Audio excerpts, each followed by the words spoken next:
L'AES, c'est un départ de non-retour. Nous sommes déjà partis. Quel qu'en soit ce que la CEDEAO va faire, nous sommes en train de faire de la transition. Parce que dès lors, elle méprise nos autorités que nous soutenons. Nous n'avons pas de choix et nous avons le devoir de soutenir la diplomatie de nos autorités en place parce que nous sommes dans un élan, quoi qu'il en soit, dans un élan de recherche de souveraineté et de l'autodétermination. Selon la Cour, l'État du Niger n'a pas qualité parce que ayant à sa tête des militaires, peut-être qu'il faille rappeler à la Cour que les présidents fondateurs de la CEDEAO, la plupart étaient des militaires venus au pouvoir. Non, ce n'est même pas la plupart, ils sont tous militaires en dehors de la Guinée, à l'époque Guinée-Conakry dirigée par Sékou Touré, que son âme repose en paix, et aussi de la Côte d'Ivoire, du feu Félix Houphouët-Boigny, que son âme repose en paix, et du Sénégal, de feu Senghor aussi, que son âme repose en paix. Ce sont les trois régimes civils. Sur les 15, ils sont tous militaires. Et l'idée de créer la CEDEAO, ça vient de la tête de Yadema. Comme tout ce que vous voyez ici, et les inventions, les fabrications, ça vient de la tête d'une seule personne. Quand c'est partagé avec d'autres, ça se développe et ça se développe. Il en a parlé. Yadema père en a parlé à Yacoub Gowon, qui est vivant aujourd'hui, qui vit la situation, qui est sorti même récemment.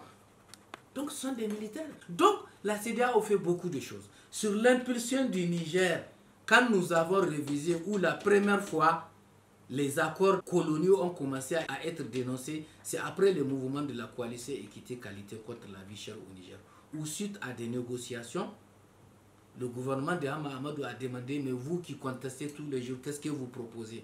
On a dit, nous proposons la révision du code minier et du code pétrolier pour diversifier nos partenaires. Et ça a commencé comme ça. L'idée est partie jusqu'à l'UMOA a fait un code minier de l'UMOA. Plus tard, on a fait un code minier de la CEDEAO. L'idée est remontée aujourd'hui. Depuis 2009, il y a une vision minière de la CEDEAO.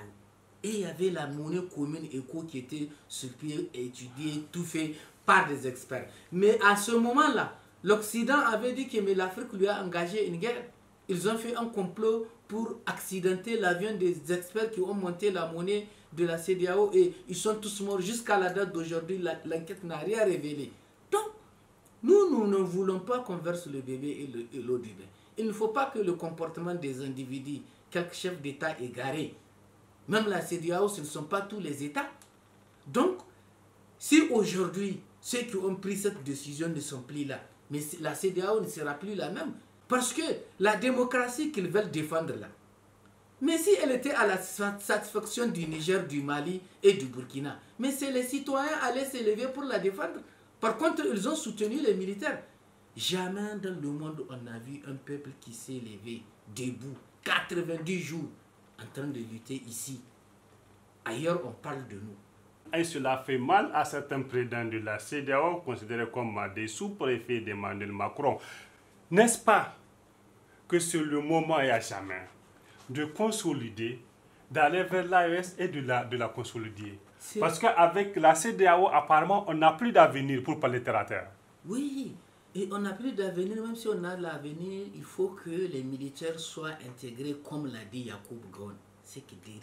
Oui, il a dit les 4 pays, le Niger, le Mali, le Burkina et la Guinée-Conakry. Voilà, ils doivent venir discuter et rester à la CEDEAO. On ne doit pas nous isoler.